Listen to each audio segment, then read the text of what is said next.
welcome back to International Scale Modeler. I'm Lee. This is their Christmas special. First of all, do apologise for not having our show up last month, but it was very busy with Telford and things like that, and bring out a new product which you've probably already heard of already. But with all that and everything, we just didn't have time to do a new show as well. But we're making remedies this month. It is going to be nearly twice as long as normal, I think, by the end of the show. So as you can see, I'm here in a place called Es Castellas des Caparote Forma, and if you can see up here, all around here, there's lots of caves and things like that. It's one of these necropolises which are all over the island on the coastline, and it's literally just where the stuff is sort of like sandstone, the cliffs and everything here. They just carve houses out of them. I mean, up there's 2 houses over there as well. There's one over there, and I'm actually filming from one of the caves as well, as you can see from this picture here. So it's a fantastic place. I am precariously perched right on the edge of this cliff, as you can see from this photo here. One step backwards and I'm over the edge, so I've got to be really careful. I was a bit soft. Just move forward a bit. I was a bit stuck for places to film this month because I didn't have my green screen. And because I'm moving house, so my green screen has been pulled down and packed away, same as my man cave has. I did a couple of videos the other day, but they've gone up, or they will go up. But my man cave is pulled down because I'm moving house in the first week of January. So I do apologise about this. There might be a bit of wind, although I have got this special thing on the microwave that on the microphone that should stop the majority of the wind getting in there. So fingers crossed it's going to turn out okay, because I've only got one shot of this. I've only got today to film it, and I've got to go back and edit it and everything, so loads of commitments on for the rest of the week. So fingers crossed. It's December the 12th today. It's 20 odd degrees here. It is absolutely beautiful, and this is the way Christmas should be. Not cold and snowy, I'm sorry. Well, anyway, what's coming up in the show? We have got ISM forum update, the GB to SIG, Ultimate News, International Scale Modeler News, Minor Pool's current build updates, free prize winners for October and November, and obviously, as we do every year, the Xmas MEGA prize draw. We will go through that and all the stuff that's available for that and everything. It's a fantastic prize pool, it really is, over £1,000 worth. We've also got the reviews. There's an Airplane and Scale Greatest Sky Volume 2 jets, and also a Mr. Hobby Procon airbrush. And obviously the Apex airbrush as well. We've got did a review on that as well, so we'll go into those in a bit. But first of all, we'll go over to the Ultimate and International Scale Modeler news. Well, first off was obviously the first bit of news was Ultimate Modern Products and International Scale Modeler at Telford this year at Scale Model World. Absolutely fantastic weekend. I want to say a big thank you to Ant and Tim for helping us out on the stall.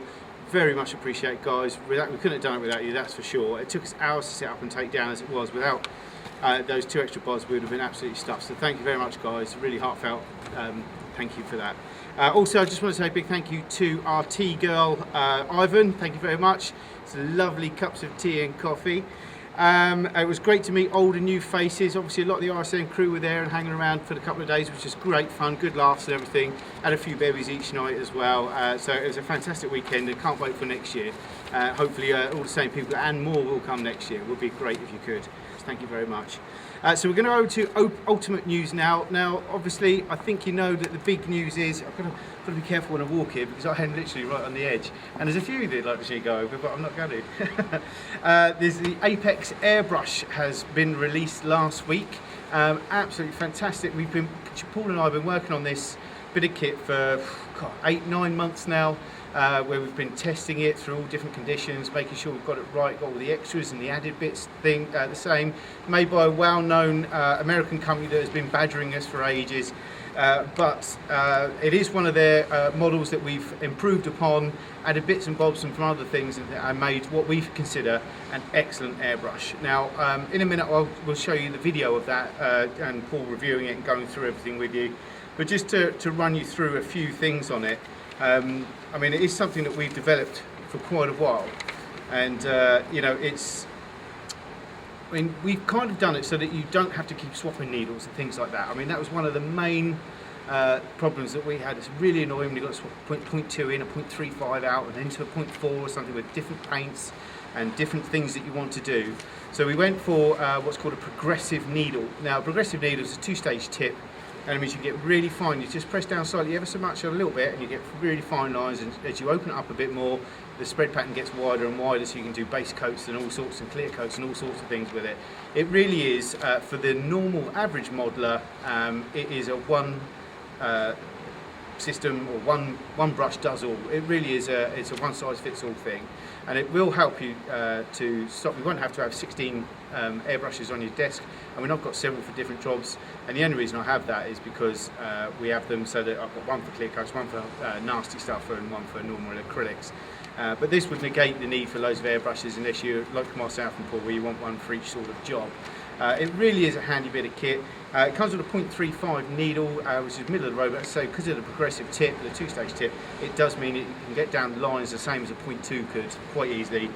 Some of the other star points of it are, it's got a finger rest, obviously for superior handling. Now that lasts, make sure that it lasts when you're doing long sessions, long camo sessions and things like that. It's not going to hurt when you're holding it for too long, because that's another thing that we thought of. When you're doing a long session, after a while your fingers can really hurt where you're holding the airbrush. It's got a lovely weight, it's heavy nickel chrome plating, so it's going to last a while. Reversible needle guard, which means you can take that guard off, put it back on, and then you can do that for close-up work and detail work. It's absolutely fantastic. We've got solvent-resistant O-rings. It's got a great balance. Now, another thing we did, we had a choice of 12 put metal cups or plastic cups on the colour cup caps. It made no difference to price whatsoever, so it's not a case of us trying to save money or anything. But the rubber caps are much, much better. They're easier to get on and off, and they've got paint on them. They're easier to clean, and we're just all round nicer to have around on the desk. And if you do want a replacement, they only cost pennies as well. So they've got adjustable trigger tension as well from the rear and from the front, a self-centering sealing fluid tip, which means that you don't have to wind the tip in or do the tip up at all. It literally is, it just sits in there and it's self-level. It's like a bit like our primer and everything. Each unit's hand tested, and it's one of those things that, excuse me, I've got to be really careful where I tread. It's one of those things where, you know, before they get sent to you, they're hand tested, and then every single one is lubed up and ready to use before it gets sent out. So it's not a case of it gets lubed up and then put back in a box and put on a pile. When we get an order in, they're taken apart, they're fully lubed, put back together again, tested, and then sent out. So you get a fully tested airbrush, and we know that it works when you get it, and it means good quality customer care as well. So fingers crossed there won't be any coming back to us whatsoever. But it really is, they're easy to maintain and use, as you'll see in the video, and to be honest with you, it'll be your go-to airbrush on the workbench. I know that I don't do a lot of painting and everything, or I haven't done in the last year. With the models I have done, I haven't used anything else except for that. I've even stopped using my Harder's Steambeck Infinity. Compared to that, this is just so easy. It's, you know, I know they're different league airbrushes, but seriously, I find this one much more easier and comfortable to use than the Harder's Steambeck. So there you go. But if you want one, they're reasonably priced. They're very well priced actually at $79.99. Slap bang in the middle of the high and the low range. And to be honest with you, I think you're getting more of a high range bit of kit than you are for a low range one for that price. So fantastic. But what I'm going to do is we'll have I don't know whether to do it now. Yeah, I'll tell you what, we'll go over to Paul now, who'll do the airbrush review for you, so you can have a look. He strips it down, uses it a lot, and we'll see what he's got to say about it. So over to Paul. Hi everyone, Paul at ISM. Welcome to another tool review. So, today we've got another airbrush review, but this is an airbrush with a difference because this is the Ultimate Modern Products Ultimate Apex airbrush. Myself and Lee, in conjunction with a very well-known USA airbrush manufacturer, have an airbrush made to our specifications, and we've released it under the Ultimate name. So like I said, it's called the Ultimate Apex. It's available directly from myself and Lee at umpretail.com for £79.99. And it's great value for money and a fantastic airbrush. Me and Lee have both been testing these since probably March this year, so quite some time. It's certainly been put through its paces with myself. It's performed flawlessly. I can't fault it at all, really. It's had every different type of paint through it, and every time it's performed perfectly, no problem at all. So what we'll do, we'll go to the bench, we'll have a look, and we'll go through some of the specifications and have a look what we get. Right, so there we go. There's the box. On the front, you got a nice attractive picture of the airbrush itself, Ultimate logo, Apex, and the Ultimate Modeler's airbrush on the front. And on the back, we've got a few of the product reviews, barcode and stock code as well. Nothing important, but we just thought we'd make the most of the back of it, a bit of advertising, as you do. So, the airbrush itself. Now, I did show this on the live show yesterday, but being on the webcam, it's not the best picture in the world. So what we'll do is zoom in a little bit. so you can have a little look. So there's the airbrush itself. It comes with its own spanner, but you don't really need the spanner, but it comes with it anyway. So, a few specs. So, it's available directly from us at www.umpretail.com. It retails at £79.99. It's a 0.35mm progressive needle. So what that means is it's a tapered tip, 2 tapers. So the first few micromillimeters of travel is a very, very fine, and when you pull it right back you get a nice wide pattern. So that saves out needing different needles. Literally you can use the one needle and do every job you can think of. This has sprayed everything from Alcalads, AK Extremes, Tamiya, Mr. Hobby, Acan, UMP Primer. Everything has been through. His clear coats, Aquagloss, the lot, and everything is sprayed through this flawlessly. As you can see on this side, the Ultimate logo, very nicely engraved on the side. On the other side, the Ultimate Apex name. So, like I say, 0.35mm needle, so it'll tackle every job you need it to. It's a gravity fed, double action airbrush, so normal gravity fed. It's a 9mm colour cut, but I'd say it's about 10 to be honest, but we'll go with 9. Typical double action, press down for air, pull back for paint. It's fully adjustable inside. You can tighten or loosen the trigger to where you want it. These are all factory set by myself and Lee to where we think they should be, and obviously you can adjust it to suit your needs as well. It comes with a cutaway handle at the back, which, like I said last night, not a lot of people realise you can use this to pull the needle right back further than what the trigger will do it. And this facilitates cleaning because you can really blast through any cleaner needed then, and it really does help keep it clean. Like I say, a self-centering and self-sealing needle tip. Solvent resistant seals, like I say, you can put anything through this, lacquer, acrylic, anything at all, nothing's going to perish any seals in there. It's got a reversible needle guard, so this front part unscrews, you can see there, and that will expose the needle. You can then spin it around, pop it on there like so, and that leaves the needle exposed. And what that allows, if you're doing prolonged work, or with a paint that's particularly prone to needle tip dry, you can do that. Use a soft brush to knock any paint off that needle, be nice and gentle, and it'll aid with your airbrushing. I'm not a fan of it myself, but the features there should you wish to use it. Let me get this back on. It's a bit tricky to put on. It's very precise. There we go. It comes with a finger and thumb rest, so your middle finger can sit nicely just in there and your thumb on there, so it's very, very comfortable to use. And obviously you come with your case, spanner and instruction manual as well, which we'll have a look at right now. It's finished in a heavy chrome finish, and it comes with a plastic colour cup lid as well. It's a nice wide bottom colour cup as well, so this facilitates easy cleaning as well. You can get your brush right in there, right onto the needle, give it a real good clean. You can backflow real easy, just put your finger over the end, so it's very, very easy to clean. I will show a full strip down clean after we've done some airbrushing, show you just how easy it is to keep clean, and that's it. Like I say, instructions, we'll have a look at these quickly. So we've got a full comprehensive set of instructions. So everything on the front, a welcome, a bit of basic info about the airbrush, as you can see there. If you want to have a quick read, you can pause that bit. And then general usage, and obviously there's some spraying, there's some tips throughout the instruction book as well. So you want to pause that and have a read, you can. On the inside you've got setup, spraying, another tip, paint, clean up, maintenance, replacing parts, warnings, and on the back you got an exploded diagram with all the parts listed there. We have got a full spare parts catalogue, everything you need, should down the line something happen, because it is a tool, they do inevitably wear, so down the line you might need some seals, or you might accidentally damage the needle, the nozzle and what have you. We have got all the spares and they will be on the website very, very soon. So, like I say, very comprehensive instructions. I'm not going to go through them all because there's quite a lot of info, but it covers everything you should want to know. Very comprehensive. So there we go.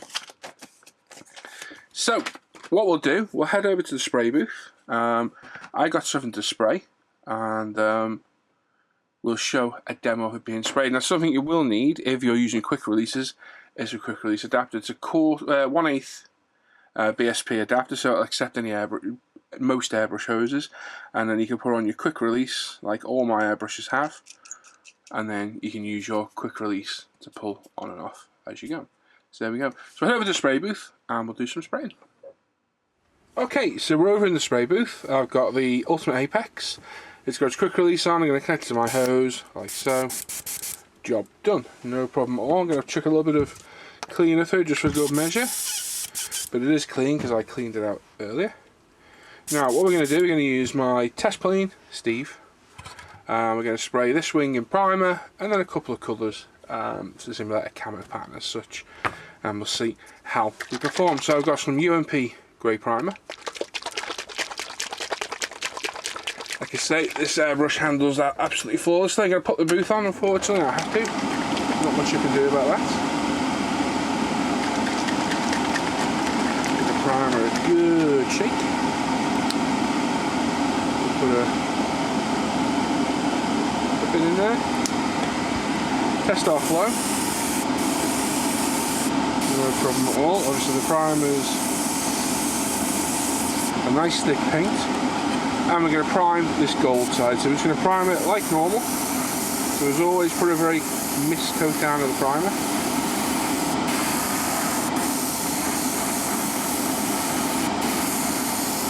Build it off in layers. See, it handles our primer beautifully. It really does.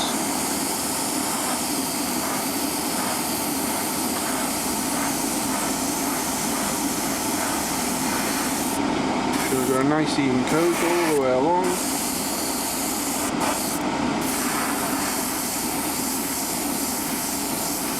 About the 400th time this wing's been painted.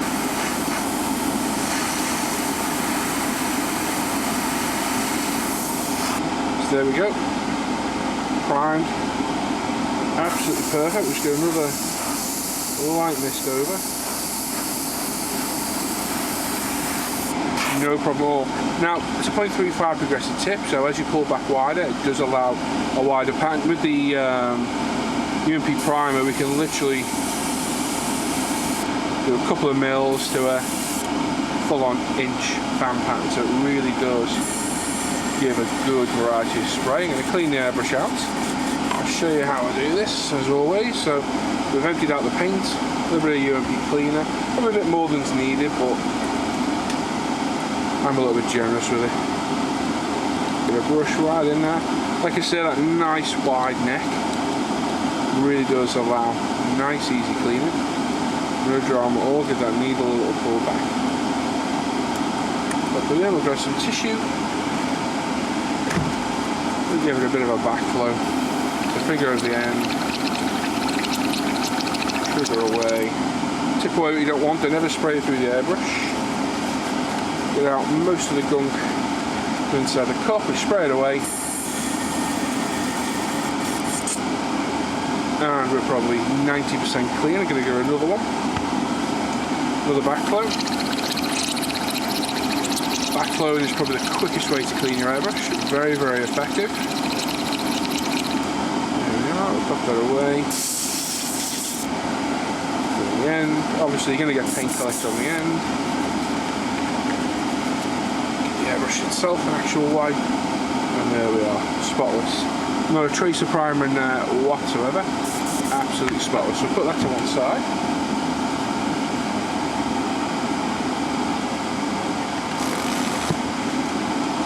And what we're going to do is we're going to grab some Mr. Hobby green and a grey. Just spray. Actually, grey's not the best colour, is it? Because you can't see it on the actual paintwork. Well, we'll go with this blue instead. It's blue, not grey. I was wrong. So, as with any paint, give it a good mix. Badger paint mix is fantastic for this. Get right in there, give it all a good stir up. So, grab a paint mixing cup, pop it in. Here we don't need a lot. Put it back on. Pop it to one side. We'll grab some UMP. Then it only needs a couple of mils in there. Give it another good whiz. Job done.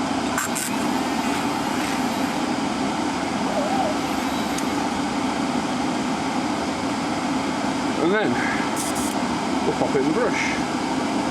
A bit thinner paint, so it should be a bit more forgiving. Obviously, you could do a nice wide pattern.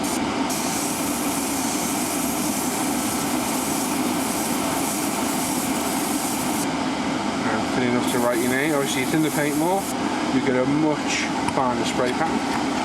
So what we'll do is we'll spray the end of here in blue and over there in the green. The blue's not going to show as well because we're on grey. So there we go, nice wet coat, we give it a blast of air.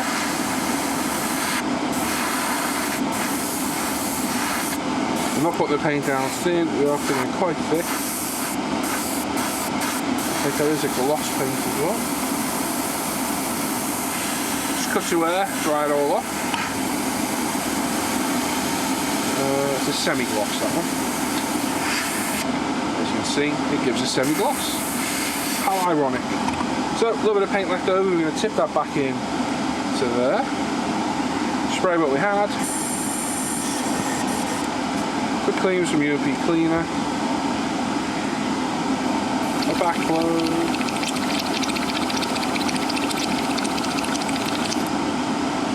Tip away, spray away. A wipe. And job done. Clean. Didn't need the brush that time on that one because we're just switching colours. You don't need to be as specific on cleaning. So, we'll come with the green now. Right there out of the way. You'll be able to see the green a bit better this time. Actually, it's important to give your paint a good mix because the pigments do settle over time, so you might not get the right colour. But A-cans are especially a pain for doing this. They really do need mixing them. Mr. Hobby colour, not Mr. Aquas, not so much. This colour is FS34092. Very popular colour. A little bit more. Chuck a little bit more in so we get a little bit of a thinner mix this time. There we go.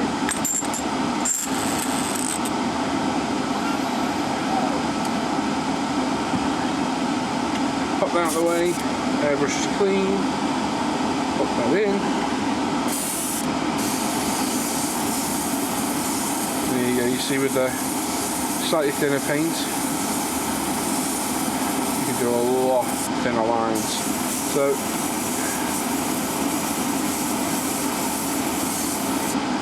there you go, no problem at all. So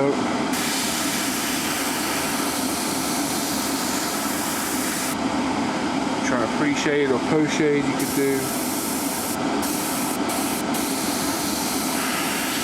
little bits and bobs. Will be coming in for a full camo. Remember, if it's thinner paint, you need to put it on not as harsh. What we'll do is we'll do a little bit of a camo pattern across there.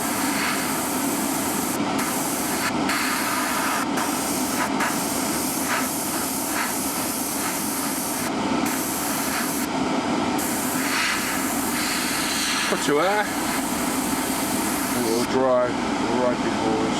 As simple as that. It really is. So it works very, very well. So the same greens we've got underneath. We've got a bit more paint. Yeah, so that's our UMP primer through it. Just Hobby Aquas. It'll take a clear coat. It'll spray literally everything, and I'll even put a clear coat through it for you to show you. So if you are switching paints totally, you will really need to give it a good clean. Because as I was saying, some paints don't like each other and it can react. So it is worthwhile just taking that time, give it a real good clean, a back load, grab your brush.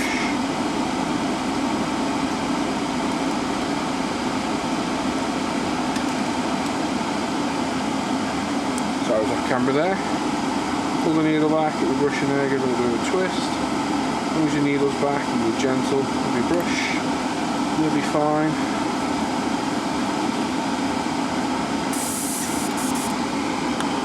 A little more.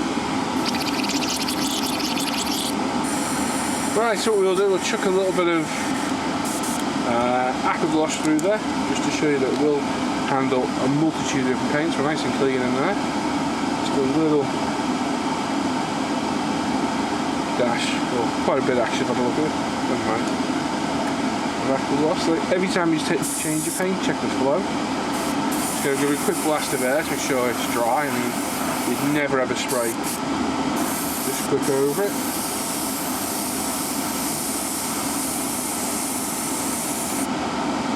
There you go.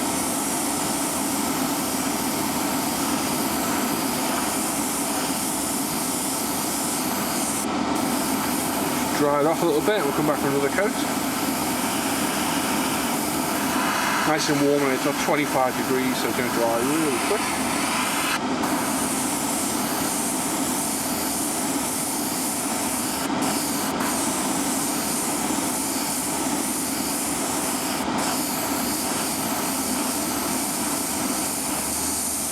Very, very fine misty coats. Until you get it wet enough like that to leave it be. And again, aqua gloss is one of the harder things to get out your brush. So again, empty it. UMP cleaner. Flow back. Pop it in.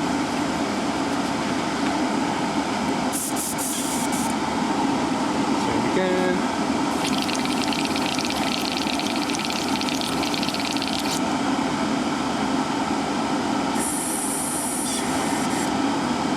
And there we go. Squeaky, squeaky, clean. Nothing in there at all. Absolutely spotless. Works flawlessly. And I know if I leave a little dribble of UMP cleaner in there for a few days, pick it back up, it'll work flawlessly. Just got to be careful of your routine and maintenance. So, there's the airbrush. Like I say, it's taken primer, acrylics, clear coat, and performed flawlessly with them all. There's the aqua gloss there. You'll never get a high shine like that off aqua gloss. That is GX100 Mr. Hobby. So, like I was saying, a bit more of a shine. But there is a shine there. That's adequate for decaling and weathering, should you see fit.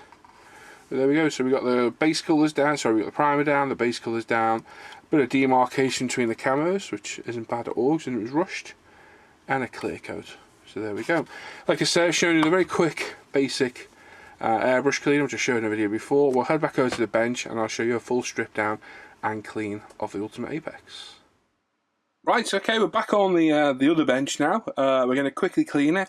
So as I say, so far we put through UMP primer, Aqueous, and Aqua Gloss, 3 different types of paint. I've done my normal cleaning regime, the Ultimate Cleaner, backflowing it, brushing it out, spraying it away. Twice through, do it each time, works perfectly. So we're going to completely strip this now and show everything inside. So it does come with a spanner with the kit. You won't need it. This literally slots over here to facilitate, pardon me, the unscrewing and tightening of the needle chuck end. But you don't need to. It literally finger tight is fine. So leave a finger tight. You can then undo it with your finger again to take the front off, the needle nozzle, undo the back end, unscrew the needle, push the needle out through the front, don't go through the back because there is any dry paint on there. You're dragging it back through the needle seal. Now we don't need to do a full strip down clean, but should you wish to, it's literally a case of taking the needle bearing chuck off, which literally just unscrews like so, spring out, that part out which is stuck, there we go, and the trigger as well.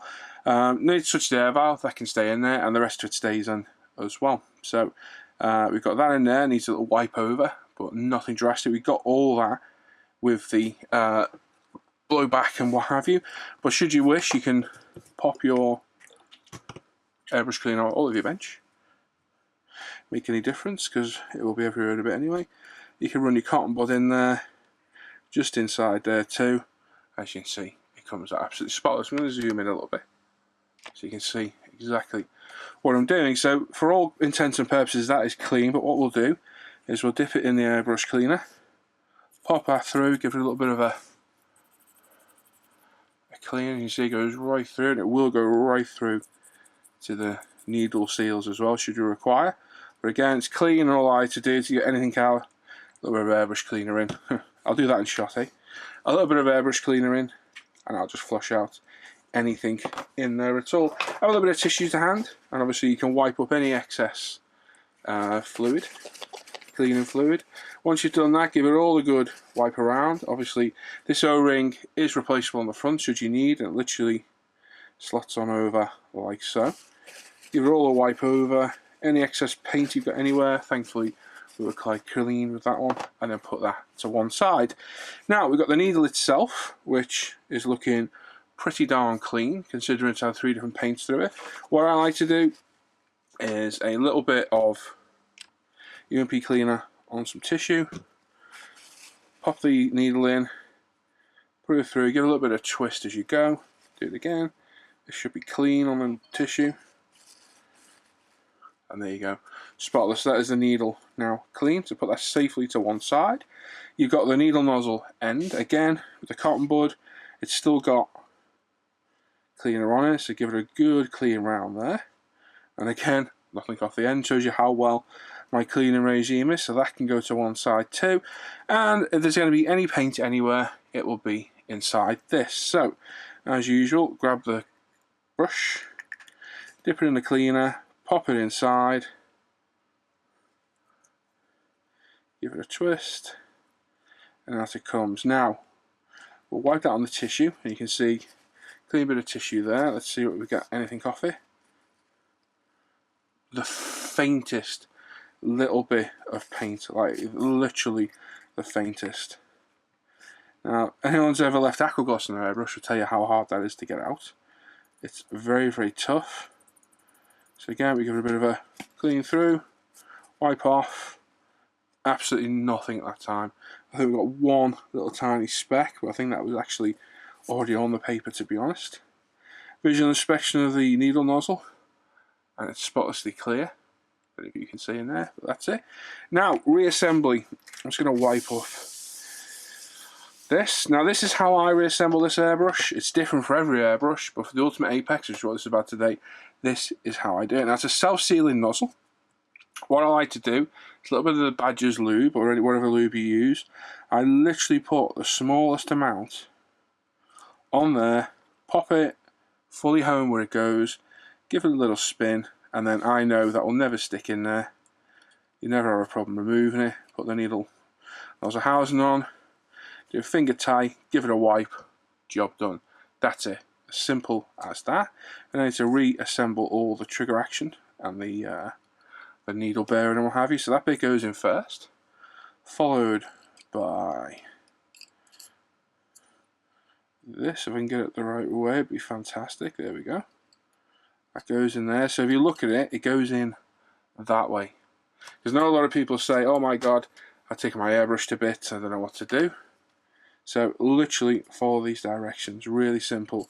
Make sure that bit is up and facing forward like so, just like that. And then make sure your trigger's in its housing, which it isn't, it's being a pain. There we are, hold on to the trigger, slide that through, and get it so the little leg just sticks up there inside. Then we've got the spring on the back, we've got the actual housing itself, which screws in like so. I had to take it in enough to make sure we can get that bearing on the back, this thing, the actual nut for the needle. Pop that on. We're not tying it up, we're just putting it on. And there we go. Action's perfect. Grab our needle, and again with your lubricant of choice, put a little bit on the needle itself, run it all the way along, and then grab your finger and just wipe it off. You're not trying to get it all off, you're just wiping off the excess. Make sure that is undone. Slide it in, be very, very careful. If you're feeling the obstruction, stop what you're doing, take it back out and have a look, and just put it in until you feel it touch home. Tighten that up, and your airbrush should work flawlessly. Now, what I like to do now is pull that out there, like so, and the smallest dab of airbrush lubricant, pop it in, and then set your trigger how you want it, and by turning that back out, you're getting the lube all inside that shaft, and it makes it silky, silky smooth. Now this has all been done before we sent the airbrushes out. Every airbrush has been inspected, tested, and lubed properly. So this has all been done. So you don't need to do anything at all when you get it. Pop the cutaway section on the back, put it where you want it, and job done. We are spotlessly cleaned and lubed and ready for action once again. Literally, once you get used to doing that, you'll be away before you know it. Spray a little bit of cleaner through to get anything out, any excess. And there we go. Job done. Flawlessly clean, like I say, all lubed, ready for action for next time. You don't need to do that every time, but if you want to, it's up to you. I find doing the steps I did in the spray booth more than adequate each time, and periodically I'll strip them down and give them a good clean. But there you go, as simple as that. Like I say, don't need any tools at all, and all I used was a cotton bud, some UMP cleaner, a single brush, and some airbrush lubricant. And there you go, that's it. All you need to clean this airbrush, and it works perfectly again, over and over again. So there you go. So there you go, this is the Ultimate Apex airbrush, brand new from myself and the Ultimate Modern Products. As I said, you can get it on our website, £79.99. It's a very versatile airbrush, it's an excellent first airbrush, and it's very competitively priced as well, right in between some of the major contenders. I think it's definitely a better airbrush than some of the cheaper ones. I'm not going to name names. It's a fantastic value for money airbrush, and with that progressive tip, it gives you the option to do everything you need. And as you saw in the spray, we've handled all those paints flawlessly, no problem at all. Really easy to clean, whether it just be for a colour change or you're putting it away for an hour.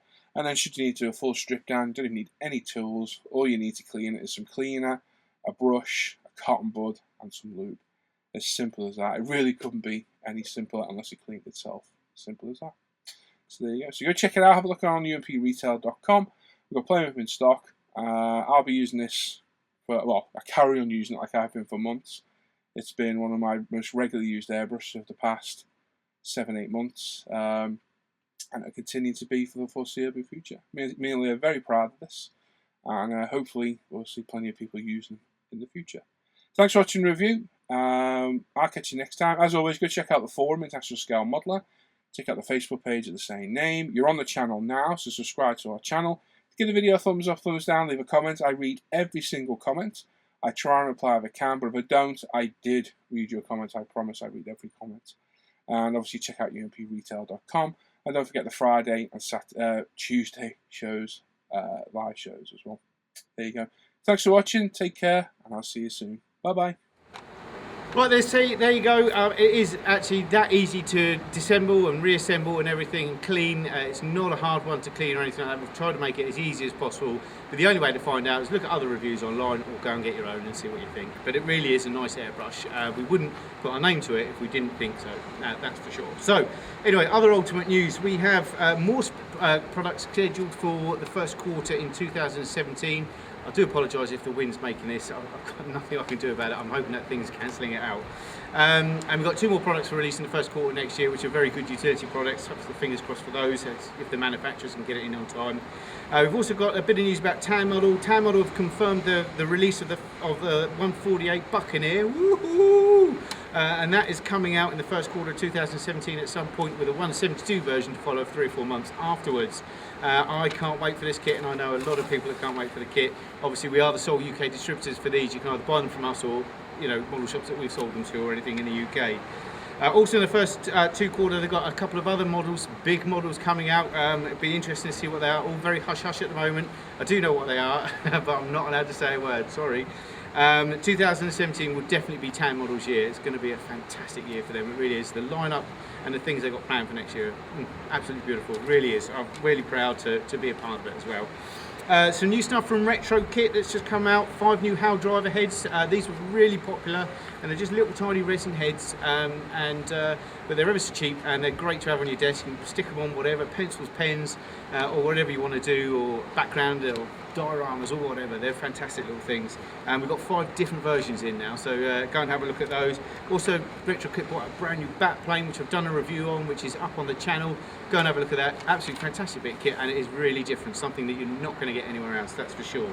And I've been told, reliably informed by Domi, that there should be a few more minions coming out in the first couple of months of next year as well, so fantastic. Keep an eye out for those. There's also, we're now going to ISM news. I've got to be really careful. In our ISM news, obviously we've got all the GBs and SIGs and finishes, which we'll go through in a minute. Just to let you know, in International Scale Model, we've started to bring out a new range of merchandise. One of these you can see here. Do excuse the T that's missing on the in-scale model. That was a misprint by the company. We've had replacements sent and everything. But we've got a new range of merchandise coming out. We were using this company called Spreadshirt, and although they were good and they did a lot of products, we can only do one at a time, and they're really expensive. So we thought we'd buy a load in of our own, and that way we can make them cheaper and better and get the stuff that we want rather than the stuff that they have and everything. So fingers crossed you're going to like those guys. But you can buy all the ISM merchandise over on Ultimate Retail or umpretail.com from there, and so if you want to get a mug, a t-shirt, a mouse mat, pen, anything like that, then feel free to go over and have a look. Okay, so that's all the news for Ultimate and ISM news. We're now going to go over to the ISM, GBs and SIG section. Okay, so the GBs and SIGs at the moment, we've got the iHeart Tamiya SIG GB and the Heinz 161 SIG, and both of those finished on the 31st of December. They've got a couple of weeks left to run, so if you've got something in one of those, crack on and get it done. We're nearly finished there, nearly for the end of 2017. The reveals for If It Floats SIG and Pacific Theatre of Operations GB is now up on YouTube as well, so if you took part in that, or you didn't, or just want to have a look, then feel free to go and have a look at those. They are up on YouTube. Apologise for the lateness of them again, we've been very, very busy this last quarter. Now, the big news is obviously every year we have a GB and SIG poll on the ISM with ideas from you guys, and we let you lot vote on them and to decide what GBs and SIGs you want to do for the next year. So for 2017, I forgot to bring the bloody calendar with me, but what I'll do is I'll pop it up here, okay, so you can have a look at it. Let me just step back a bit, watch where I'm going. So you can have a look at it, so you freeze frame it and everything, and then we can go on. I can tell you off the top of my head, if I remember rightly, we have Warring Weather as a GB, Feline Fever. Warring Weather is any aircraft, car, van, whatever that's got any weather like thunder or lightning in the title and its name.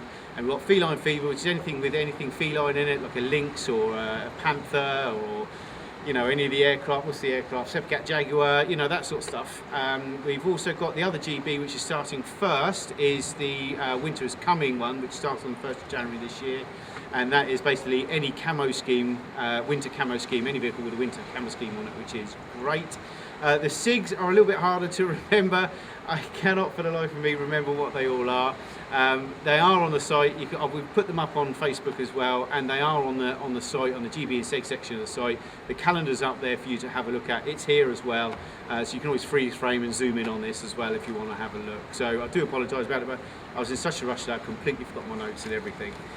So we've also got those. So the first one is Winter is Coming, is the first GB for next year. And the first SIG, the other SIGs are FAA all the way, which is anything Fleet Air Arms, anything at all. What else we've got? The End is Nigh, which is an apocalyptic diorama sort of thing, if you want to do that. I can't remember what the others are. Oh, the Holy Land, the IDF and IAA SIG as well. So there's going to be a SIG for Israeli stuff as well, and I think there's one more, and I can't honestly remember it. I do apologise. Okay, so there's also we've got Paul and a couple of other guys on YouTube or on their normal nights have decided to do a Stuka SIG, which is any kind of Stuka version of Stuka dive bomber, obviously from German World War II Luftwaffe. So you can do that as well. I think Paul will talk a little bit about it more in his section and everything, but that's going to be a nice one. I love the Stuka, it's a fantastic airplane, but because it's the beginning of the year, there's no way I'm going to have a chance to do that whatsoever. So you can always check that out. Details are on Facebook and on the ISM forum as well. So now we're going to go to a review that I done recently on the Airplanes in Scale, the Greatest Guide Volume 2, which is about jets from Action Press. I actually met these guys at Telford. They're a really nice couple of Spanish guys, and we're looking forward to getting to do more with them over the coming months and everything. I think they also do own Panzer races as well, which is great. But I really love these books. But let's have a look at the review. Welcome back to International Scale Modeler. I'm Lee. Today we're going to do a book review, and it's Airplanes in Scale, the Greatest Guide Volume 2, which is all about jets, this one here. You may remember I did do the first volume, which was just World War II aircraft. I think it was 2-3 months ago. The nice guys at Action Press have passed over their latest Greatest Guide, the Airplanes in Scale one, Volume 2. I've had a quick flick through it before I've done the review, and I'm very impressed with it. I have to say, I do like their style of books. I also did a diorama one, the Greatest Guide to Dioramas, recently as well. I believe there's another one of those out due soon as well. I do like the way they're put together. But a couple of Spanish lads, did meet them at Telford as well, very nice guys. And they seem to have their stuff together when it comes to producing these books. The first Airplanes in Scale one was a good tome, and it's a good sized book. It's reasonably expensive for what it was. Could have done with being a little bit cheaper, but I think that's obviously due to exchange rates and things like that as well. The second one, again, looks to be on the similar part of the first one. It's obviously just concentrating on modern jets, and it does look the bee's knees. And I do like the processes involved. And they're all not just not all the same. There's some different processes, all different products and things like that used as well, which is really nice to see. And there's no bias towards any type of product anywhere along the line, like you would get with AK books or ammo books and things like that. So, which is great because they're independent and they work on their own, and they just concentrate on the books and not the products themselves, which is fantastic. So I do believe they own Panzer Races, the magazine Panzer Races, which is nice as well. They're very good as well. I think I've got some of those on the way to review for you also. So I think we'll go to the other cameras and we'll get inside the book and have a look, see what's it about. Right, okay, so Airplanes in Scale, the Greatest Guide Jets Volume 2. This is the second one in the series of the Greatest Guide for Airplanes in Scale from Action Press, and that's by Javier Lopez de Anca, who I've actually met, very nice guy. You can see it's a nice thick book here, and like their first one, it's quite a thick book. Usually these sort of magazine-y style books come in thinner versions, but this is quite thick. You've then got on the back, you can see from the overhead here, we've got several modern jets. We've got the MiG-21, a Harrier, a Northrop F5N, a Sukhoi Su-33, a Sepcat Jaguar, nice, and an F-14A Tomcat. Obviously no modern jet collection would be any good without a Tomcat in it. So, as I say, it's nothing else really on the spine of that. Now, if this is anything like the original book to go by, it's going to be very good and very well laid out and clear and concise instructions and easy to understand, which is quite the important thing. So I think let's have a look inside, see what we get. Obviously, first page is, if we go to the overhead, is literally just telling you what's an index and everything. And we go straight on to the MiG-21 biz, and this is what I like about it. It gives you a lot of write-up there. That's all write-up about the aircraft itself. So a bit of history, a bit of grounding. And as you can see, look at the finished model there. I love the technique. I do like this style of technique. I think it's great for scale models, and it just has that, I don't know, it just makes it look real but not, if you know what I mean, which I think models should be. I don't think models should be ultra realistic, but that's just me. Anyway, this is the Eduard 148, which is the MiG-21 biz is meant to be the best one you can get. The Eduard kit, so and I do have one of those in my collection. And as with the other book, you can see here it sets out what the kit is, the tools that they're going to use in this kit, and then they go on to explain about cutting off the sprues, cleaning up the plastic itself, and how to glue it and all that. It's very clear and concise, step by step. The explanations as well are very easy to understand, and they all correspond to the pictures that show you all about it as well. And then we go on to masking and transparent pieces, so it gives you a little guide about how they do that here. He uses Maskol. I hate that stuff, I have to say. I would never ever use that whatsoever. I would do what he's doing and then put larger masking tape over it rather than that. It's a much safer way of doing it. I hate Maskol, it's awful stuff. Anyway, And then you go on to say what colours he's used, how he's mixed them, and everything, the mix ratios and everything. Really nice indeed. And as you can see, the level of quality of the work is very, very good indeed. We're going to go on to the cockpit and how he's done the cockpit. You see, this is all hand painted here. I do love hand painted cockpits. I do think they look really good. And how he's gone about that as well. The instrument panels probably had the Eduard photo etch set there, which looks good, and he's touched up and everything. But as we go on through, again, there's lots of things where he's showing you the materials that they've used, which is great. I don't think they're advertising or anything like that. It's just materials that they've used. And then how they put up the ejector seat, and then we're going through the model, you know, chipping and all sorts of stuff all the way through. And they've built step-by-step guide how they built it. Obviously here for his chipping technique they've used salt. That does look like salt. Yeah, it's the salt technique. Again, it's one that I haven't used, I have to say. I prefer the hairspray, and that tends to be my area of expertise is the hairspray one. And then we go on, they go into the lower surface, then applying decals, and obviously microset and so I think that's industry standard. And he's done his panel lines here with pen, believe it or not, which is a little bit different.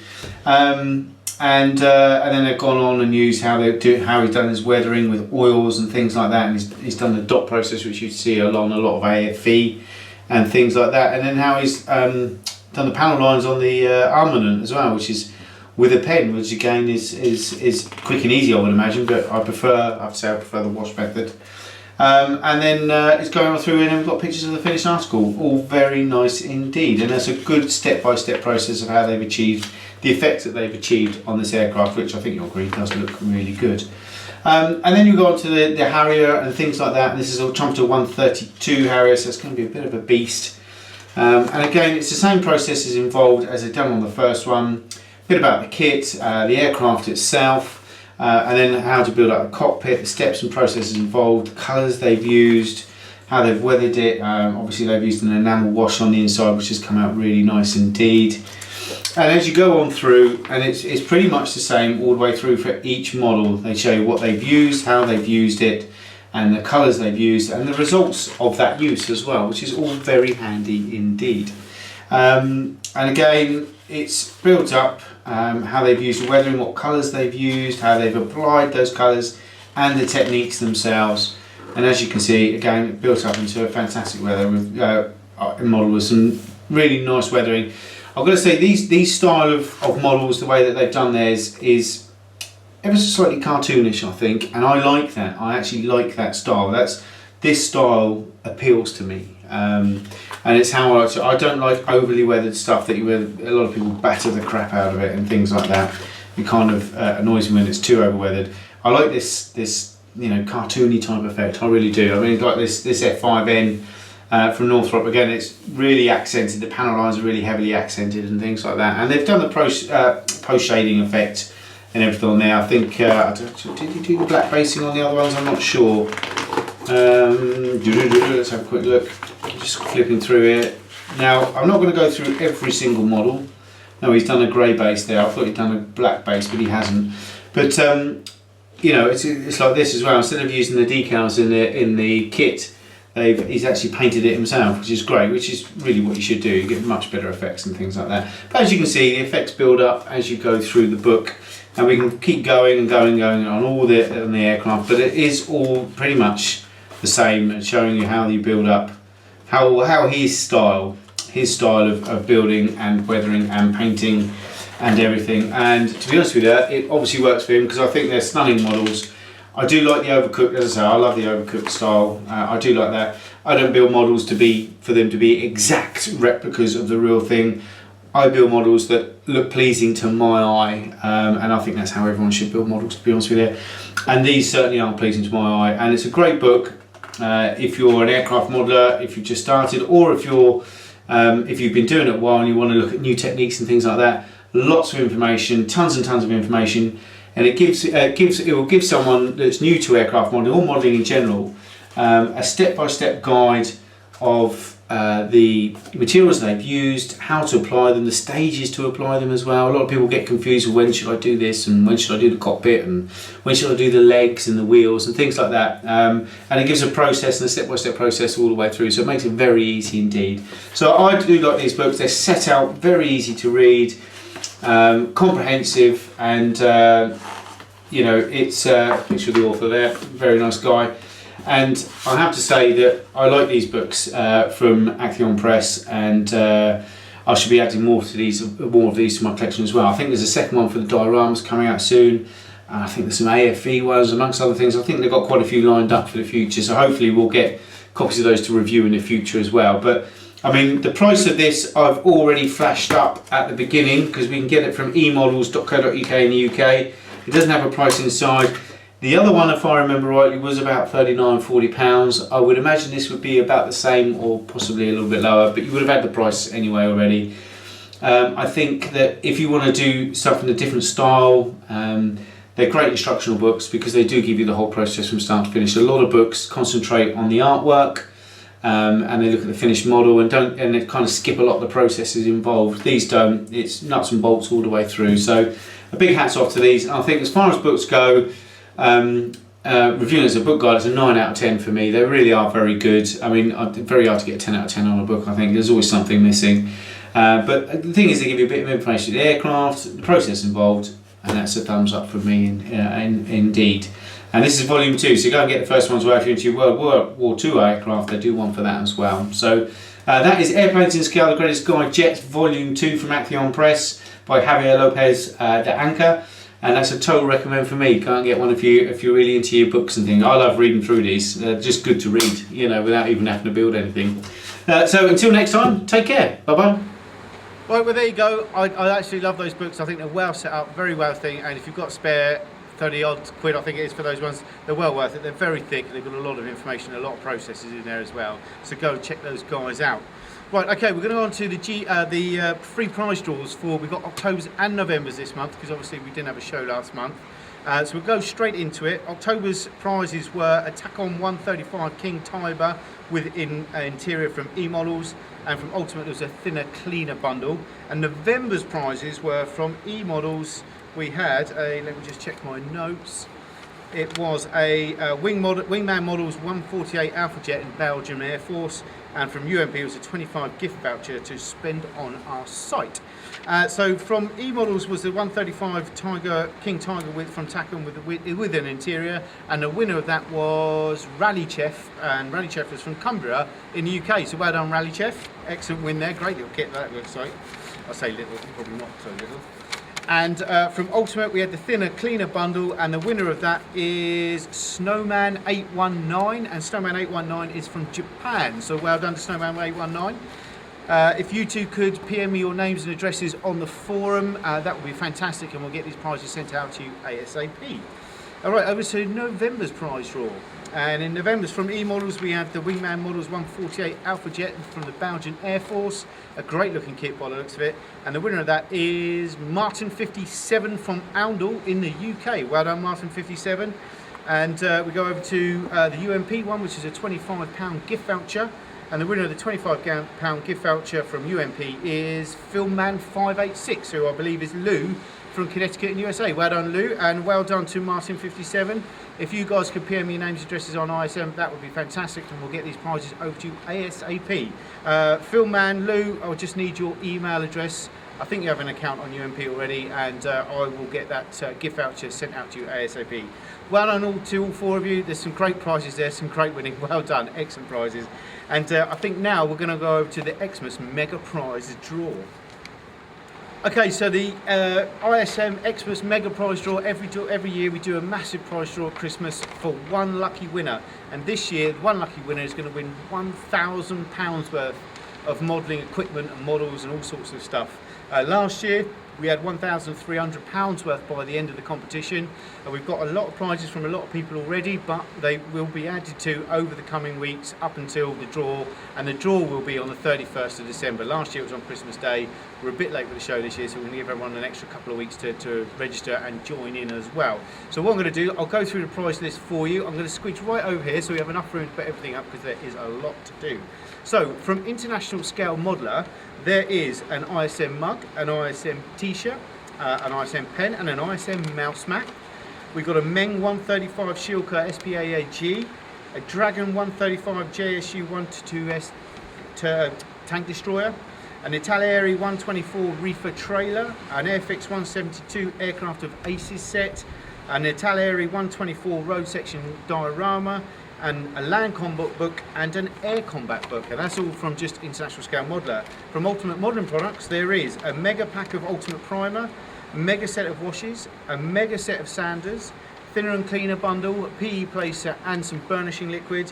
We're also going to chuck in 2 sets of form cards, a TAD Model 172 T33 shooting star, great kit, and an FMK 1700 Aquitaine as well. So already we're way up to nearly 500 quid. From E-Models, one of our sponsors, we've got an Airfix 148 E Lightning, we've got a Tacon 135 AMX 13, a Kitty Hawk 132 P39 Aerocobra, and a Meng 135 Toyota pickup, thanks to Peter E-Models for that. From S&M stuff, we've got a £30 gift voucher to spend on their site, thank you Sean. From aircraft.net, we've got a Mr. Hobby Procon Boy LWA airbrush, thank you Martin. From Retro Kit, we have 3 random Midians, thank you Domi. From Great Wall Hobby, we have a Pit Road 148 F15 JJSDV, F15, fantastic looking kit. Thank you guys at GWH. From Jeff Coughlin, Scale Modelling Now online magazine, we have 1 year's free membership to his online magazine. Thank you very much, Jeff. From Airfix and Key Publishing, we have a 1 year subscription to Airfix Model World as well. Thank you to Chris and everyone at Airfix Model World. And from Sam McCord, an ISM member who has greatly donated a Meng 135 Russian Tiger and a Fujimi 124 Porsche 917. Thank you very much, Sam. Most generous indeed, mate. And that's totals over £1,000 so far. That will be added to, I'm sure. If you check out the competition thread on ISM, all you got to do is register on. Make sure you're registered on our site. Once you're there, you just have to post on the thread itself, saying "Count me in" or whatever, Happy Christmas, whatever you want to put on there, and that gives you a chance. Last year we had nearly 600 entrants, so you have a 1 in 600 chance. Might be less or might be more this year. Who knows? But we are starting the prize draw 2 weeks late this year, so you might have more of a chance. But all you need to do is go over to ISM, register on the thread, and Bob's your uncle, you're in with a chance. That's a fantastic bundle. We've got pictures from the last 2 years' winners as well, and you can just, it's just a mountain of gifts and things like that. Absolutely fantastic. So I think now we are going to go over to Paul for a review of his Procon airbrush. Over to Paul.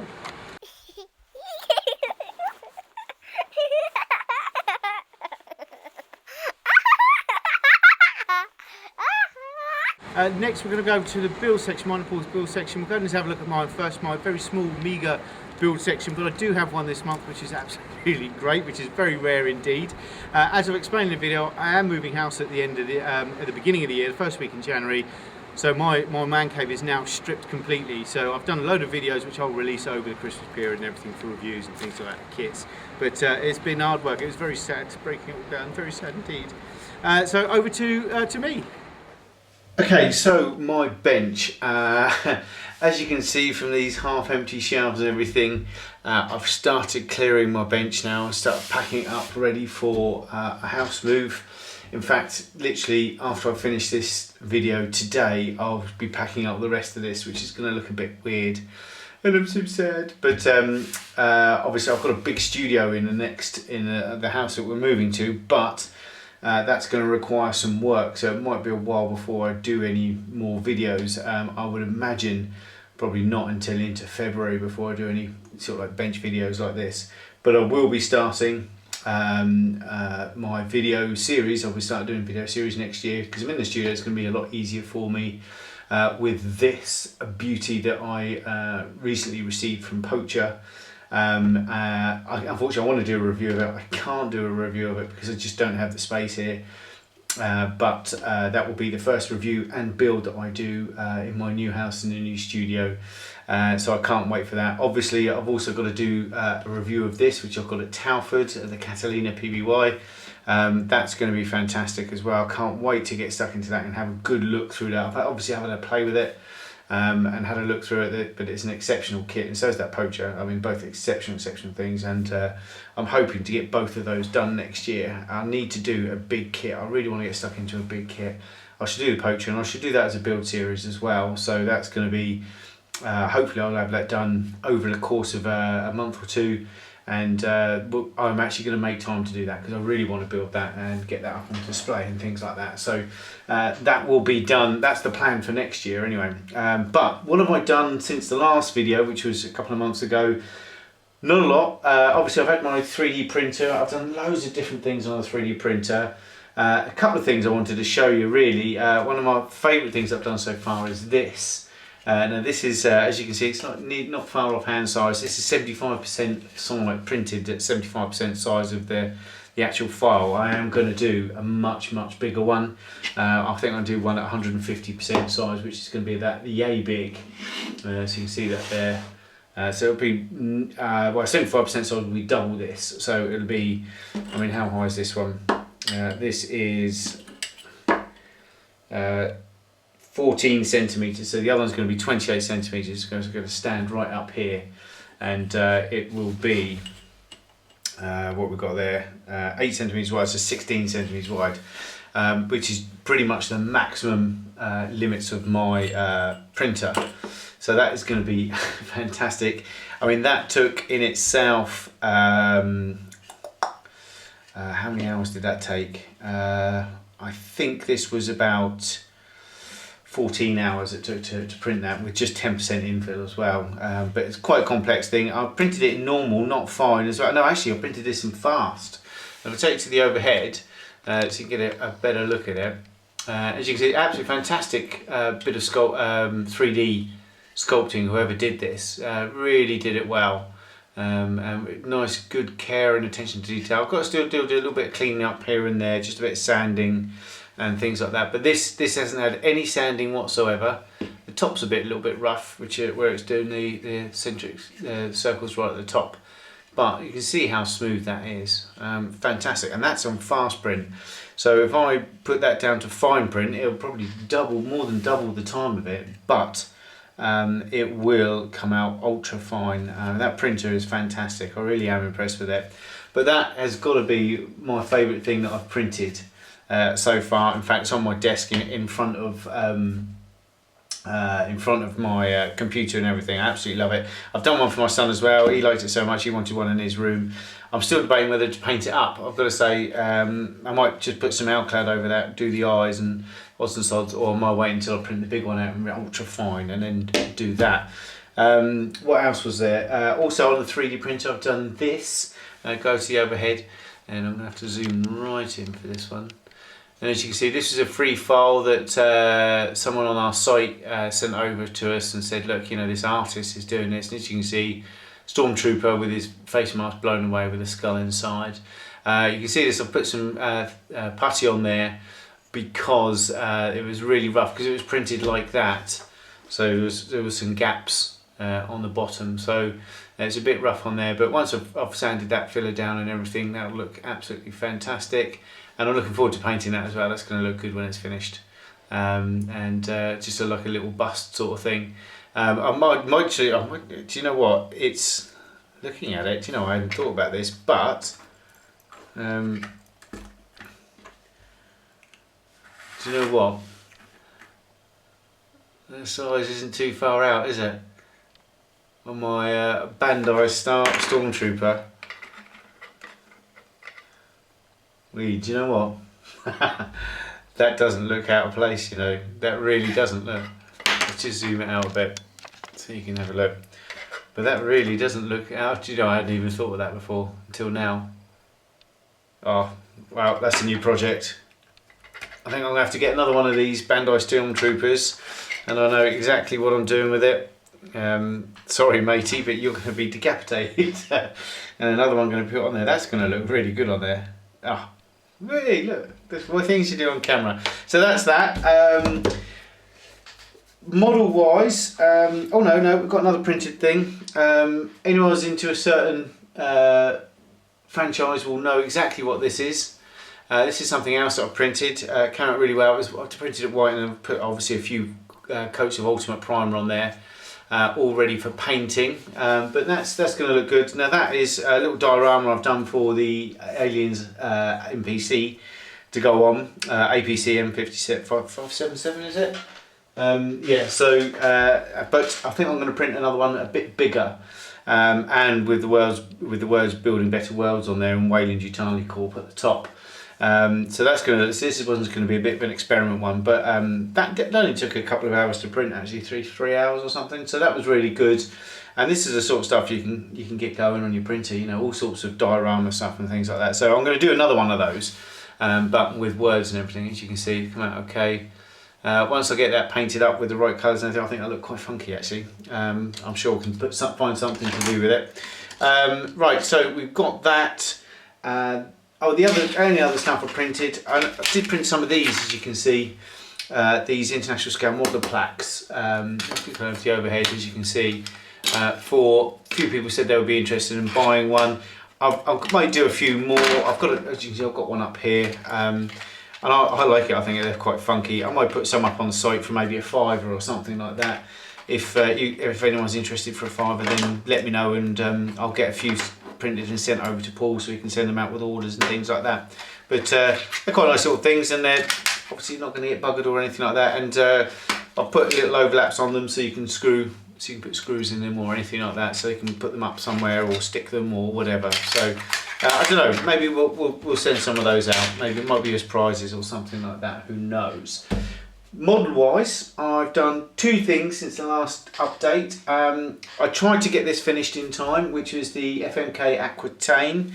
I tried to get this finished in time for the If It Floats SIG, the end of that.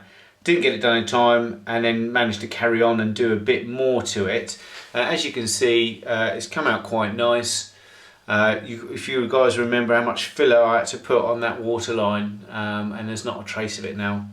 So actually it didn't come out too badly at all, considering I thought it was going to look awful.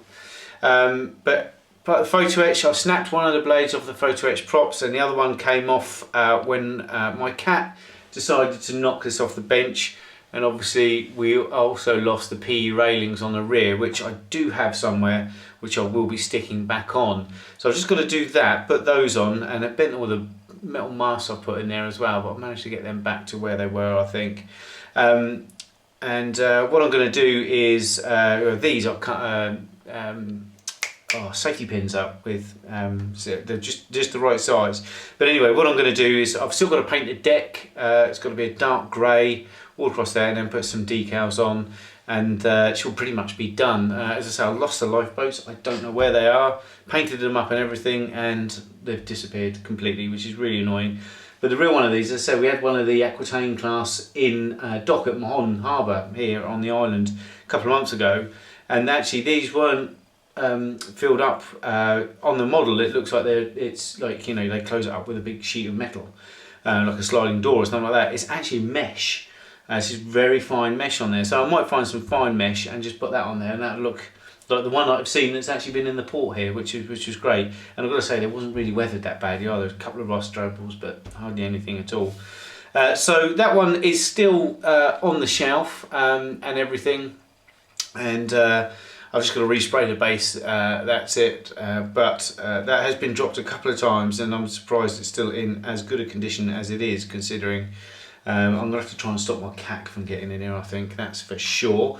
And one other thing, I started this which is an old Lavochkin, and I started this build 3 years ago when I was back in England. I can't remember if it was through a group build or if I just did it.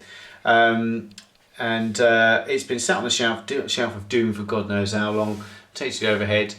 So what I decided to do, I did paint it. I've painted the underside, as you can see, a little bit of shading there and everything. I used the Tamiya wavy line tape for the first time, and I had, for the first time ever, this is the first time ever I've ever had a bleed on a paint job. It bled there, and there.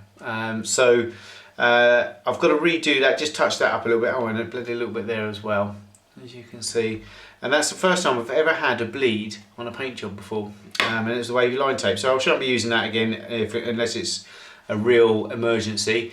I then went to and snapped the aerial off, which is I do have, so that's okay, I haven't lost it. But the paints I use, I call out on the manual, it calls out for these two guns paints. I can't remember the colour numbers off the top of my head. I think they're H333 and H331. Two different types of grey, but you can see one's a greeny grey and one's a grey grey. Now on the box itself, or on the paint schemes, I don't have the box anymore, but this is the one I'm doing.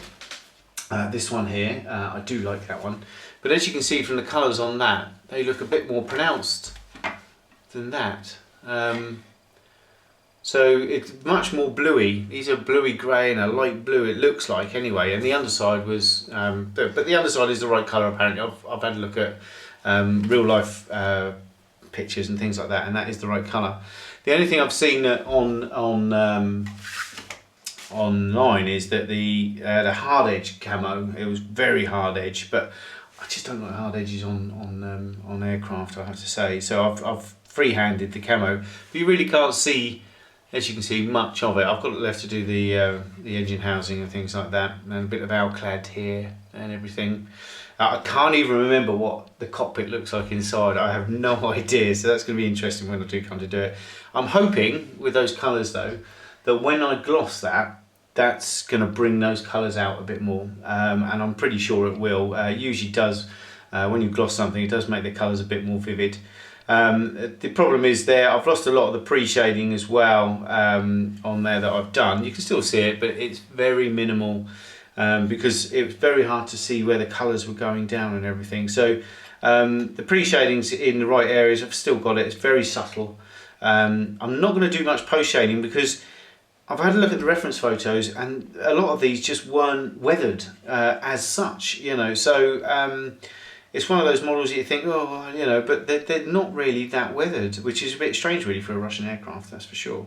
So I will keep hold of that and I will finish that off. So I did manage to get some bench time, as you can see, a few odds and sods going on and everything. I am going to do, what I am going to do, I'm going to keep this out, I'm not going to pack this up, which I've had from Darren at Tokyo Model Detective. I am going to build this in the next week or so. I was going to film doing it, but there's no point really, because I've got to break this room down and all that's going to be left is a couple of lights and my bench, and I should leave my snips out and the scalpel maybe, and a couple of other odds and sods, and some sanders. So I'm going to get that done. I just want to build that one evening when everyone else is out and I've got some me time and everything. But apart from that, I have got to pack all of this up and I'm not looking forward to it whatsoever, I have to say. We've got, just to let you know, we've got a review of this going up. This will be up if it's not up already. Fantastic kit, these Flyhawk kits as well. I think that's about it. I may actually keep that out as well. I was going to do a lot of work on that, but I might just build that as such, just so I've got a couple of things to build in the next month, you know, when all this is packed up. Because I bet you, the moment I pack everything up in here, I am going to have, all of a sudden, have time to do everything. And that will be sod's law. So I'm going to keep those out just in case. I'm not going to pack either of these away. And fingers crossed, I do get some time to get them done and everything. But that is it. That is my bench that I've had, as I say, not a lot. I've been doing a lot with the 3D printer and everything, but I've been really enjoying that. And I've come to grips with it. And I will start be doing my own models, such as this, very soon, once I get to grips with a bit more with the software. So you may think that in the future, we may be selling stuff like this as well. I've just got to get to grips with it. As I say, it's not easy producing something like that, that's for sure. But I'm working on it ever so slowly. I'm getting there. So that's it. That's my build. So we're going to take you back to the show. See you later. Okay, there you go. So I did do a few things, not a lot, but there you go. It is what it is, and I do enjoy that 3D printer very much indeed. So now we're going to go over to Paul's little section and see what he's been up to. Okay, Lee, thanks. So welcome to my section of the news show. Not an awful lot to talk about this month, not a massive amount to show as well, but we'll go to the bench in a minute and have a look at what I've been working on in a little bit. So it's been a manic week at Ultimate Modern Products. Since the release of the airbrush on Tuesday's live show, we've sold out of them in less than a week. Absolutely amazing. I am shocked at how quickly they've sold. I think Lee is as well. I'm sure Lee's already spoke about this earlier on the show. Absolutely phenomenal how well they've sold. Everyone that's bought one, they've all been sent out, and you should get them very soon if you haven't already received them. Like I say, we sold last one yesterday, I think it was, in the early hours of the morning. We've got more on order, so we'll be restocked as soon as possible, and absolutely fantastic. So very happy about that, to say the least. Nice to see a new product proving so popular. So thank you very much. Live shows going great as always. Tuesdays 7:30 UK, 8:30 Europe, and 1:30 PM Central US. We do a live show on Tuesday and Friday at the same time, and every now and then, usually once a month, we do it on a Saturday as well. So this week's show is tomorrow night, Tuesday the 13th. It is, and then Saturday this week. Next week will be the Friday and the Friday after. Otherwise, the Saturdays would be Christmas Eve, New Year's Eve. We don't want to do that. And after New Year, we'll decide what we're going to do with the Saturdays, because we're kind of toying the ideas. Are Saturdays better? Should we do 2 Saturdays a month, 2 Fridays? Just stick to 1 Saturday a month? I don't know. We'll decide about this after the New Year. But for this week, like I said, it's Saturday this week and the Fridays the next 2 after. Also on Christmas Day at 3 PM, I'll be doing a live live show for an hour. Because myself and the guys, we're doing a Secret Santa that we do every year, and for those that can get on, because obviously not everybody can, we're going to come on and open our gifts live on air. So just be an hour worth of, hopefully a few guys popping in now, because there's 20 odd of us in there. We can't get everybody in, so we'll do that live on air on Christmas Day. It's sad, isn't it? So sad. If you can't spend an hour with your friends on Christmas Day opening gifts, it's a sad world. It really is. So that's happening as well. Like I said, live shows as busy as ever. Fantastic, great having all you guys watching, joining in, participating in the live chat, and it's great. We've got great sponsors, great prizes. I've got a great company with me. All the guys are absolutely fantastic. We've had great guests. What more can you ask for? So yeah, make sure you tune in on Tuesdays, Fridays, and Saturdays occasionally as well. Now you're going to see my SU-27 just behind me over there. In a minute we go to the bench. After this ends, this Sukhoi SIG, which is the 24th December, Christmas Eve, on the 1st of January next year, for 3 months, I'm going to do a non-ISM, so it's an unofficial ISM Special Interest Group build SIG on the Stuka. So any Stuka, any scale, any variant, any manufacturer, you can build it out of the box. You can add all the aftermarket you want to. You can scratch build everything. You do it on a Dio, do it in flight, whatever. The only rules are A, it needs to be a Stuka, obviously. B, it needs to be a brand new unstarted kit. And C, we need to see in progress builds on the forum as well. So I will start a section up on the forum. There's guides on the channel how to use the forum, how to upload pictures. It's very, very simple. If you get stuck, just ask. You can also post YouTube updates, videos, I will, and you can also post your progress on Facebook, but to be involved with the SIG, you have to post on the forum. The forum is ISM, not Facebook, it's the forum.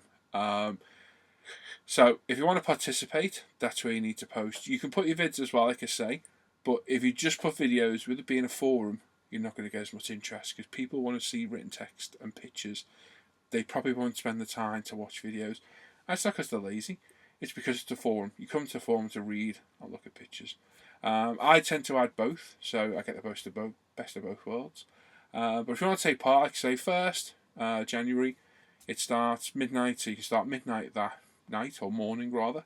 And away you go. I'm building Trumpeters 132. G2 with a bit of aftermarket. Really looking forward to it, and can't wait to get started on it. So, highly anticipated build. From what started off as a buddy build between 2 other people, Ivan and Chris, has now spiraled into a very, very busy SIG with a lot of people involved. So absolutely fantastic. So there we go. So that's it really, not much else to talk about. We'll head over to the bench and have a look at my builds and how they come along. So this is Hobby Boss's 48 scale SU27 Flanker B. As you can see, she's all painted up, camoed, mottled, faded, highlighted, blah de blah de blah. I did the radon green on the tails, all the other antenna, etc. And I did the nose in the same colour. I wasn't happy with it, so re-sprayed the nose white. I think it looks a lot better. Like the green on the tail and what have you. Once that's weathered, it'll look a lot better.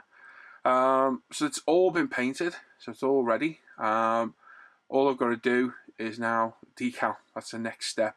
It was gloss coated yesterday in Tamirex 22, which is given a nice gloss coat. And I picked out all the heat shields on the exhausts and the gun shield on the side. If I spin around, you can see.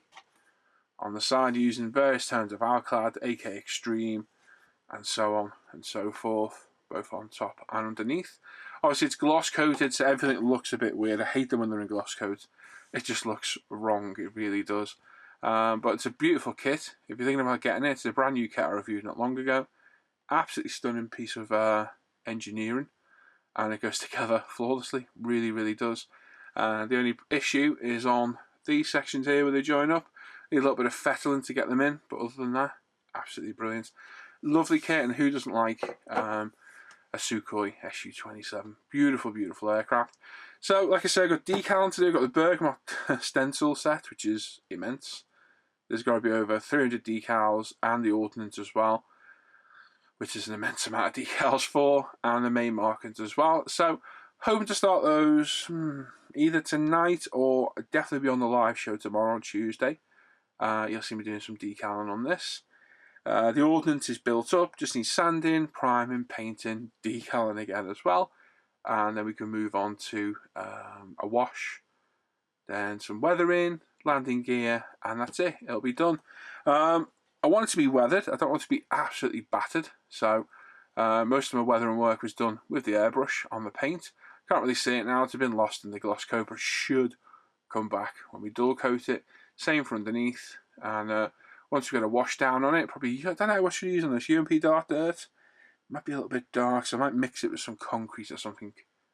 We'll see. And that'll really bring out, because there's some beautiful panel work and riveting detail on this thing. It's going to look absolutely stunning. So, like I say, very passionate about the Sukhois. I've been waiting for a good 48 scale SU27 for quite some time, and Hobby Boss certainly delivered. There's an SU30, I think there's an MKK out soon, and the SU34, I believe, is out now as well. So they're all going to be beautiful kits. Definitely be on the SU30 because it's a different style aircraft, different colours as well. And I did attempt building a 32nd scale one a couple of years back and thought, sod this, 2.5 foot long, it's way too big. Way, way too big. After this is done, like I said, I got the IL-2, which I'll grab quickly as well. Which, oh my god, this thing's worse than the special hobby kit, the Tempest I built.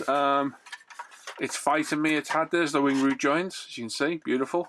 But to be fair, once you push up, they do vanish. So a little bit of minor clamping here and there. The engine bay is getting closed up because it's just too wide, so it needs gluing. That's the way it's going to work. And then these beautiful wing joins, which have got a good 1mm gap in them. Fantastic. They've been glued and filled with some CA glue a couple of days ago. And we're going to lose all this beautiful surface detail because this was wooden winged at the end. So that all needs filling in. As does the rear section of the fuselage. The enthusiasms, yeah, it's definitely decline on this thing. My metal upper flaps are in, a little bit damaged from some of the work I've been doing and re-gluing. Not feeling the love for this thing at the minute. I really am not, so I don't know. But I'm going to concentrate on the Sukhoi for now to get that finished for my SIG and hopefully get back this at a later date. I'd rather box it and get back to it later than just plough through, not be happy with it and give up. So this one, yeah, it's gonna, we'll see. The Escort I picked back up the other day, but did some interior work.